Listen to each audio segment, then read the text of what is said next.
से उत्तम औषधि है और आप ही इस ब्रह्मांड के पालनहार है।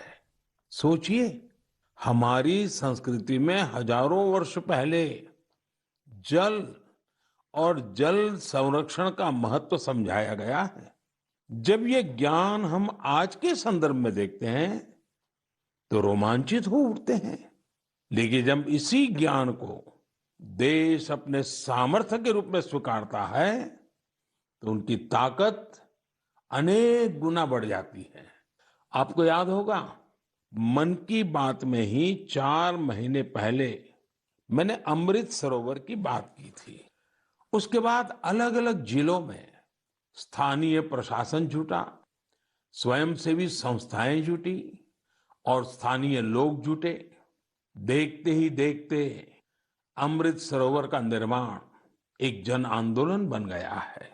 जब देश के लिए कुछ करने की भावना हो, अपने कर्तव्यों का एहसास हो, आने वाली पीढ़ियों की चिंता हो, तो सामर्थ्य भी जुड़ता है और संकल्प नेक बन जाता है।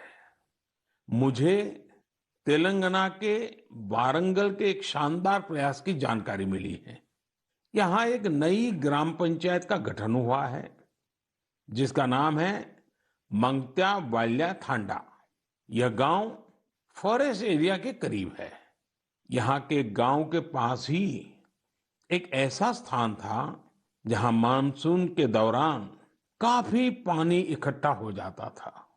गांव वालों की पहल पर अब इस स्थान को अमृत सरोवर अभियान के तहत विकसित किया जा रहा है। इस बार मानसून के दौरान हुई बारिश में ये सरोवर पानी से लबालब भर गया है। मैं मध्य प्रदेश के मंडला में मोचा ग्राम पंचायत में बने अमृत सरोवर के बारे में भी आपको बताना चाहता हूँ। ये अमृत सरोवर कान्हा राष्ट्रीय उद्यान के पास बना है और इससे इस इलाके की सुंदरता को और बढ़ा दिया है। उत्तर प्रदेश के ललितपुर में नवनिर्मित शहीद भगत सिंह अमृत सरोवर भी लोगों को काफी आकर्षित कर रहा है। यहाँ की निवारी ग्राम पंचायत में बना यह सरोवर 4 एकड़ में फैला हुआ है। सरोवर के किनारे हुआ वृक्षारोपण इसकी शोभा को बढ़ा रहा है। सरोवर के पास लगे 35 फीट ऊंचे तिरंगे को देखने के लिए भी दूर दूर से लोग आ रहे हैं। अमृत सरोवर का यह अभियान कर्नाटका में भी जोरों पर चल रहा है। यहाँ के बागलकोट जिले के बिलकेरूर गांव में लोगों ने बहुत सुंदर अमृत सरोवर बनाया है। दरअसल इस क्षेत्र में पहाड़ से निकले पानी की वजह से लोगों को बहुत मुश्किल होती थी। किसानों और उनकी फसलों को भी नुकसान पहुंचता था।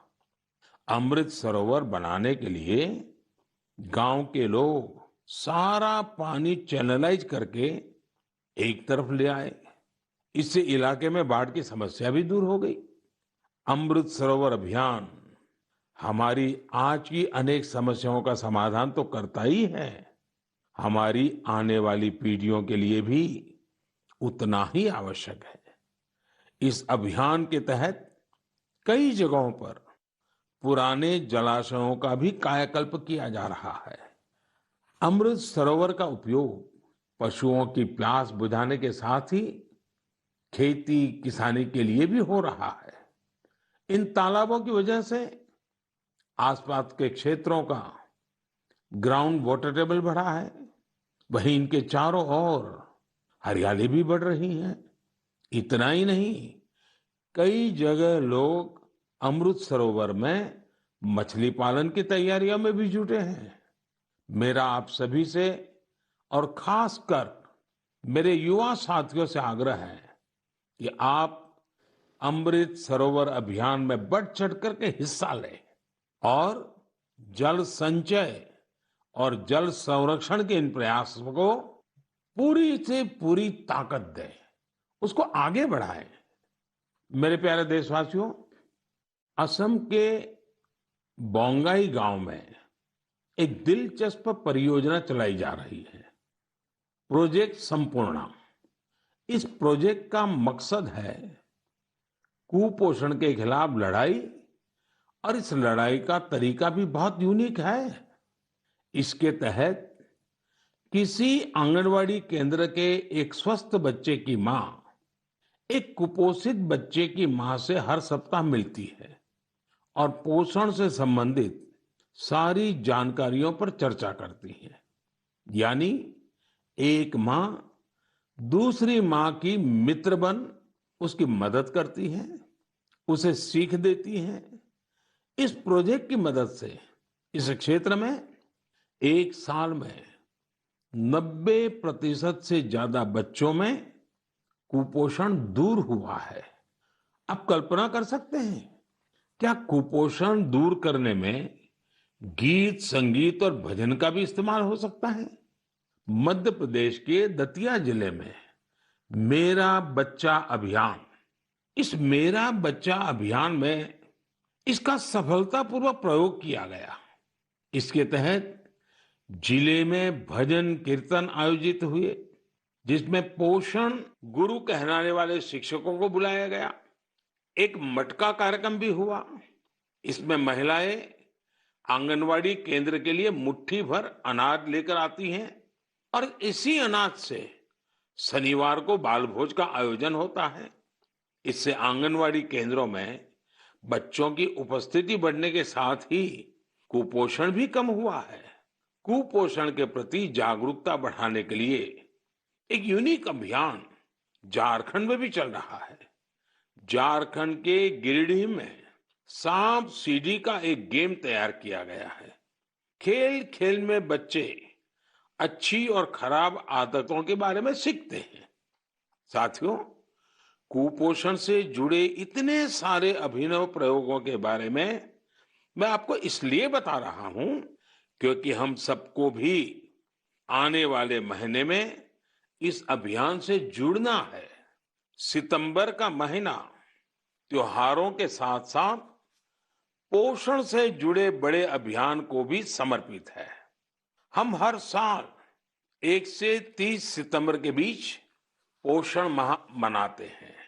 कुपोषण के खिलाफ पूरे देश में अनेक क्रिएटिव और डाइवर्स एफर्ट्स किए जा रहे हैं। टेक्नोलॉजी का बेहतर इस्तेमाल और जन भागीदारी भी पोषण अभियान का महत्वपूर्ण हिस्सा बना है। देश में लाखों आंगनवाड़ी कार्यकर्ताओं को मोबाइल डिवाइस देने से लेकर आंगनवाड़ी सेवाओं की पहुंच को मॉनिटर करने के लिए पोषण ट्रैकर भी लॉन्च किया गया है। सभी एस्पिरेशनल डिस्ट्रिक्ट्स और नॉर्थ ईस्ट के राज्यों में 14 से 18 साल की बेटियों को भी पोषण अभियान के दायरे में लाया गया है। कुपोषण की समस्या का निराकरण इन कदमों तक ही सीमित नहीं है। इस लड़ाई में दूसरी कई और पहल की भी अहम भूमिका है। उदाहरण के तौर पर जल जीवन मिशन को ही ले तो भारत को कुपोषण मुक्त कराने में इस मिशन का भी बहुत बड़ा असर होने वाला है। कुपोषण की चुनौतियों से निपटने में सामाजिक जागरूकता से जुड़े प्रयास महत्वपूर्ण भूमिका निभाते हैं। मैं आप सभी से आग्रह करूंगा कि आप आने वाले पोषण माह में कुपोषण या मालन्यूट्रिशन को दूर करने के प्रयासों में हिस्सा जरूर लें। मेरे प्यारे देशवासियों, चेन्नई से श्रीदेवी वरदराजन जी ने मुझे एक रिमाइंडर भेजा है। उन्होंने माय गॉव पर अपनी बात कुछ इस प्रकार से लिखी है। नए साल के आने में अब 5 महीने से भी कम समय बचा है और हम सब जानते हैं कि आने वाला नया साल इंटरनेशनल ईयर ऑफ मिलेट्स के तौर पर मनाया जाएगा। उन्होंने मुझे देश का एक मिलेट मैप भी भेजा है। साथ ही पूछा है कि क्या आप मन की बात में आने वाले एपिसोड में इस पर चर्चा कर सकते हैं। मुझे अपने देशवासियों में इस तरह के जज्बे को देखकर बहुत ही आनंद की अनुभूति होती है। आपको याद होगा कि यूनाइटेड नेशंस ने एक प्रस्ताव पारित कर वर्ष 2023 को इंटरनेशनल ईयर ऑफ मिलेट्स घोषित किया है। आपको ये जानकर भी बहुत खुशी होगी कि भारत के इस प्रस्ताव को 70 से ज्यादा देशों का समर्थन मिला था। आज दुनिया भर में इसी मोटे अनाज का, मिलेट्स का क्रेज बढ़ता जा रहा है। साथियों, जब मैं मोटे अनाज की बात करता हूं, तो मेरे एक प्रयास को भी मैं आज आपको शेयर करना चाहता हूं। पिछले कुछ समय से भारत में कोई भी जब विदेशी मेहमान आते हैं, राष्ट्राध्यक्ष भारत आते हैं, तो मेरी कोशिश रहती है कि भोजन में भारत के मिलेट्स यानी हमारे मोटे अनाज से बनी हुई डिशेज बनवाऊं। और अनुभव यह आया है, इन महानुभावों को यह डिशेज बहुत पसंद आती है और हमारे मोटे अनाज के संबंध में, मिलेट्स के संबंध में काफी कुछ जानकारियां एकत्र करने का वो प्रयास भी करते हैं। मिलेट्स, मोटे अनाज प्राचीन काल से ही हमारे एग्रीकल्चर, कल्चर और सिविलाइजेशन का हिस्सा रहे हैं। हमारे वेदों में मिलेट्स का उल्लेख मिलता है और इसी तरह पुराणनुरु और तोलकप्पियम में भी इसके बारे में बताया गया है। आप देश के किसी भी हिस्से में जाएं, आपको वहां लोगों के खान पान में अलग अलग तरह के मिलेट्स जरूर देखने को मिलेंगे। हमारी संस्कृति की तरह मिलेट्स में भी बहुत विविधताएं पाई जाती हैं। ज्वार, बाजरा, रागी, सावा, कंगनी, चीना, कोदो, कुटकी, कुट्टू, ये सब मिलेट्स ही तो है। भारत विश्व में मिलेट्स का सबसे बड़ा उत्पादक देश है। इसलिए इस पहल को सफल बनाने की बड़ी जिम्मेदारी भी हम भारतवासियों के कंधे पर ही है। हम सबको मिलकर इसे जन आंदोलन बनाना है और देश के लोगों में मिलेट्स के प्रति जागरूकता भी बढ़ानी है। और साथियों, आप तो भली भांति जानते हैं, मिलेट्स किसानों के लिए भी फायदेमंद है और वो भी खास करके छोटे किसानों को। दरअसल बहुत ही कम समय में फसल तैयार हो जाती है और इसमें ज्यादा पानी की आवश्यकता भी नहीं होती है।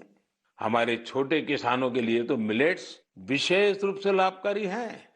मिलेट्स के भूसे को बेहतरीन चारा भी माना जाता है। आजकल युवा पीढ़ी हेल्दी लिविंग और ईटिंग को लेकर बहुत फोकस है। इस हिसाब से भी देखें तो मिलेट्स में भरपूर प्रोटीन, फाइबर और मिनरल्स मौजूद होते हैं।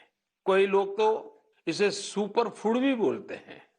मिलेट से एक नहीं, अनेक लाभ है। ओबेसिटी को कम करने के साथ ही डायबिटीज, हाइपरटेंशन और हार्ट रिलेटेड डिसीज के खतरे को भी कम करते हैं। इसके साथ ही ये पेट और लीवर की बीमारियों से बचाव में भी मददगार है। थोड़ी देर पहले ही हमने कुपोषण के बारे में बात की है। कुपोषण से लड़ने में भी मिलेट्स काफी लाभदायक हैं, क्योंकि ये प्रोटीन के साथ साथ एनर्जी से भी भरे होते हैं। देश में आज मिलेट्स को बढ़ावा देने के लिए काफी कुछ किया जा रहा है। इससे जुड़ी रिसर्च और इनोवेशन पर फोकस करने के साथ ही एफपीओस को प्रोत्साहित किया जा रहा है ताकि उत्पादन बढ़ाया जा सके। मेरा अपने किसान भाई बहनों से यही आग्रह है कि मिलेट्स यानी मोटे अनाज को अधिक से अधिक अपनाएं और इसका फायदा उठाएं। मुझे देखकर काफी अच्छा लगता है कि आज कई ऐसे स्टार्टअप्स उभर रहे हैं जो मिलेट्स पर काम कर रहे हैं। इनमें से कुछ मिलेट कुकीज बना रहे हैं, तो कुछ मिलेट पैनकेक्स और डोसा भी बना रहे हैं। वहीं कुछ ऐसे हैं जो मिलेट एनर्जी बार्स और मिलेट ब्रेकफास्ट तैयार कर रहे हैं। मैं इस क्षेत्र में काम करने वाले सभी लोगों को बहुत बहुत शुभकामनाएं देता हूं। त्योहारों के इस मौसम में हम लोग अधिकतर पकवानों में भी मिलेट्स का उपयोग करते हैं। आप अपने घरों में बने ऐसे पकवानों की तस्वीरें सोशल मीडिया पर जरूर शेयर करें ताकि लोगों के बीच मिलेट्स को लेकर जागरूकता बढ़ाने में मदद मिले। मेरे प्यारे देशवासियों, अभी कुछ दिन पहले मैंने अरुणाचल प्रदेश के सियांग जिले में जोरसिंग गांव की एक खबर देखी। ये खबर एक ऐसे बदलाव के बारे में थी जिसका इंतजार इस गांव के लोगों को कई वर्षों से था। दरअसल जोरसिंग गांव में इसी महीने स्वतंत्रता दिवस के दिन से 4G इंटरनेट की सेवाएं शुरू हो गई हैं। जैसे पहले कभी गांव में बिजली पहुंचने पर लोग खुश होते थे, अब नए भारत में वैसी ही खुशी 4G पहुंचने पर होती है। अरुणाचल और नॉर्थ ईस्ट के दूर सुदूर इलाकों में 4G के तौर पर एक नया सूर्योदय हुआ है। इंटरनेट कनेक्टिविटी एक नया सवेरा लेकर आई है। जो सुविधाएं कभी सिर्फ बड़े शहरों में होती थी, वो डिजिटल इंडिया ने गांव गांव में पहुंचा दी है। इस वजह से देश में नए डिजिटल एंटरप्रेन्योर पैदा हो रहे हैं। राजस्थान के अजमेर जिले के सेठा सिंह रावत जी दर्जी ऑनलाइन ई स्टोर चलाते हैं। आप सोचेंगे ये क्या काम हुआ? दर्जी ऑनलाइन, दरअसल सेठा सिंह रावत कोविड के पहले टेलरिंग का काम करते थे। कोविड आया तो रावत जी ने उस चुनौती को मुश्किल नहीं बल्कि अवसर के रूप में लिया। उन्होंने कॉमन सर्विस सेंटर यानी CSC ई स्टोर ज्वाइन किया और ऑनलाइन कामकाज शुरू किया। उन्होंने देखा कि ग्राहक बड़ी संख्या में मास्क का ऑर्डर दे रहे हैं। उन्होंने कुछ महिलाओं को काम पर रखा और मास्क बनवाने लगे। इसके बाद उन्होंने दर्जी ऑनलाइन नाम से अपना ऑनलाइन स्टोर शुरू कर दिया, जिसमें और भी कई तरह से कपड़े वो बनाकर बेचने लगे। आज डिजिटल इंडिया की ताकत से सेठा सिंह जी का काम इतना बढ़ चुका है कि अब उन्हें पूरे देश से ऑर्डर मिलते हैं। सैकड़ों महिलाओं को उन्होंने अपने यहाँ रोजगार दे रखा है। डिजिटल इंडिया ने यूपी के उन्नाव में रहने वाले ओम प्रकाश सिंह जी को भी डिजिटल एंटरप्रेन्योर बना दिया है। उन्होंने अपने गांव में 1000 से ज्यादा ब्रॉडबैंड कनेक्शन स्थापित किए हैं। ओम प्रकाश जी ने अपने कॉमन सर्विस सेंटर के आसपास निशुल्क वाईफाई जोन का भी निर्माण किया है, जिससे जरूरतमंद लोगों की बहुत मदद हो रही है। ओम प्रकाश जी का काम अब इतना बढ़ गया है कि उन्होंने 20 से ज्यादा लोगों को नौकरी पर रख लिया है। ये लोग गांवों के स्कूल, अस्पताल, तहसील ऑफिस और आंगनवाड़ी केंद्रों तक ब्रॉडबैंड कनेक्शन पहुंचा रहे हैं और इसे रोजगार भी प्राप्त कर रहे हैं। कॉमन सर्विस सेंटर की तरह ही गवर्नमेंट ई मार्केट प्लेस यानी जेम पोर्टल पर भी ऐसी कितनी सक्सेस स्टोरी देखने को मिल रही है। साथियों, मुझे गांवों से ऐसे कितने ही संदेश मिलते हैं जो इंटरनेट की वजह से आए बदलावों को मुझसे साझा करते हैं। इंटरनेट ने हमारे युवा साथियों की पढ़ाई और सीखने के तरीकों को ही बदल दिया है। जैसे कि यूपी की गुड़िया सी जब उन्नाव के अमोइया गांव में अपनी ससुराल आई तो उन्हें अपनी पढ़ाई की चिंता हुई, लेकिन भारत नेट ने उनकी इस चिंता का समाधान कर दिया। गुड़िया ने इंटरनेट के जरिए अपनी पढ़ाई को आगे बढ़ाया और अपना ग्रेजुएशन भी पूरा किया। गांव गांव में ऐसे कितने ही जीवन डिजिटल इंडिया अभियान से नई शक्ति पा रहे हैं। आप मुझे गांवों के डिजिटल एंटरप्रेन्योर के बारे में ज्यादा से ज्यादा लिख करके भेजें और उनकी सक्सेस स्टोरीज को सोशल मीडिया पर भी जरूर साझा करें। मेरे प्यारे देशवासियों, कुछ समय पहले मुझे हिमाचल प्रदेश से मन की बात के एक श्रोता रमेश जी का पत्र मिला। रमेश जी ने अपने पत्र में पहाड़ों की कई खूबियों का जिक्र किया है। उन्होंने लिखा कि पहाड़ों पर बस्तियां भले ही दूर दूर बसती हो, लेकिन लोगों के दिल एक दूसरे के बहुत नजदीक होते हैं। वाकई पहाड़ों पर रहने वाले लोगों के जीवन से हम बहुत कुछ सीख सकते हैं। पहाड़ों की जीवन शैली और संस्कृति से हमें पहला पाठ तो यही मिलता है कि हम परिस्थितियों के दबाव में न आए तो आसानी से उन पर विजय भी प्राप्त कर सकते हैं। और दूसरा, हम कैसे स्थानीय संसाधनों से आत्मनिर्भर बन सकते हैं। जिस पहली सीख का जिक्र मैंने किया, उसका एक सुंदर चित्र इन दिनों स्पीति क्षेत्र में देखने को मिल रहा है। स्पीति एक जनजातीय क्षेत्र है। यहाँ इन दिनों मटर तोड़ने का काम चलता है। पहाड़ी खेतों पर ये एक मेहनत भरा और मुश्किल काम होता है। लेकिन यहाँ गांव की महिलाएं इकट्ठा होकर एक साथ मिलकर एक दूसरे के खेतों से मटर तोड़ती हैं। इस काम के साथ साथ महिलाएं स्थानीय गीत छपरा माझी छपरा ये भी गाती हैं। यानी यहाँ आपसी सहयोग भी लोक परंपरा का एक हिस्सा है। स्पीति में स्थानीय संसाधनों के सदुपयोग का भी बेहतरीन उदाहरण मिलता है। स्पीति में किसान जो गाय पालते हैं उनके गोबर को सुखाकर बोरियों में भर लेते हैं। जब सर्दियां आती हैं तो इन बोरियों को गाय के रहने की जगह में, जिसे यहाँ खुड कहते हैं, उसमें बिछा दिया जाता है। बर्फबारी के बीच ये बोरियां गायों को ठंड से सुरक्षा देती हैं। सर्दियां जाने के बाद यही गोबर खेतों में खाद के रूप में इस्तेमाल किया जाता है। यानी पशुओं के वेस्ट से ही उनकी सुरक्षा भी और खेतों के लिए खाद भी। खेती की लागत भी कम और खेत में उपज भी ज्यादा।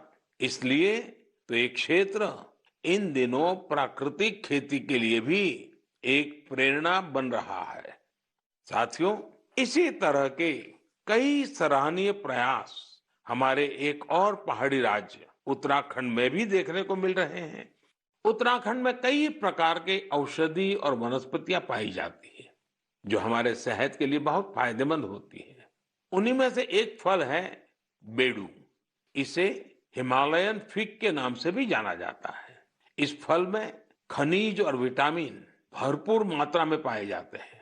लोग फल के रूप में तो इसका सेवन करते ही हैं, साथ ही कई बीमारियों के इलाज में भी इसका उपयोग होता है। इस फल की इन्हीं खूबियों को देखते हुए अब बेडू के जूस, इससे बने जैम, चटनी, अचार और इन्हें सुखाकर तैयार किए गए ड्राई फ्रूट को बाजार में उतारा गया है। पिथौरागढ़ प्रशासन की पहल और स्थानीय लोगों के सहयोग से बेडू को बाजार तक अलग अलग रूपों में पहुंचाने में सफलता मिली है। बेडू को पहाड़ी अंजीर के नाम से ब्रांडिंग करके ऑनलाइन मार्केट में भी उतारा गया है। इससे किसानों को आय का नया स्रोत तो मिला ही है, साथ ही बेडू के औषधीय गुणों का फायदा दूर दूर तक पहुंचने लगा है। मेरे प्यारे देशवासियों, मन की बात में आज शुरुआत में हमने आजादी के अमृत महोत्सव के बारे में बात की है। स्वतंत्रता दिवस के एक महान पर्व के साथ साथ आने वाले दिनों में और भी कई पर्व आने वाले हैं। अभी कुछ दिन बाद ही भगवान गणेश की आराधना का पर्व गणेश चतुर्थी है। गणेश चतुर्थी यानी गणपति बप्पा के आशीर्वाद का पर्व। गणेश चतुर्थी के पहले ओणम का पर्व भी शुरू हो रहा है। विशेष रूप से केरला में ओणम शांति और समृद्धि की भावना के साथ मनाया जाएगा। 30 अगस्त को हरतालिका तीज भी है। ओडिशा में 1 सितंबर को नुआखाई का पर्व भी मनाया जाएगा। नुआखाई का मतलब ही होता है नया खाना। यानी ये भी दूसरे कई पर्वों की तरह ही हमारी कृषि परंपरा से जुड़ा त्योहार है। इसी बीच जैन समाज का संवत्सरी पर्व भी होगा। हमारे ये सभी पर्व हमारी सांस्कृतिक समृद्धि और जीवंतता के पर्याय हैं। मैं आप सभी को इन त्योहारों और विशेष अवसरों के लिए शुभकामनाएं देता हूं। इन पर्वों के साथ साथ कल 29 अगस्त को मेजर ध्यानचंद जी की जन्म जयंती पर राष्ट्रीय खेल दिवस भी मनाया जाएगा। हमारे युवा खिलाड़ी वैश्विक मंचों पर हमारे तिरंगे की शान बढ़ाते रहें, यही हमारी ध्यानचंद जी के प्रति श्रद्धांजलि होगी। देश के लिए हम सभी मिलकर ऐसे ही काम करते रहें, देश का मान बढ़ाते रहें। इसी कामना के साथ मैं अपनी बात समाप्त करता हूं। अगले माह एक बार फिर आपसे मन की बात होगी। बहुत बहुत धन्यवाद। इंडिया टीवी हर वक्त हर जगह डाउनलोड करने के लिए सर्च करें India TV news Google play store या ऐप स्टोर पर।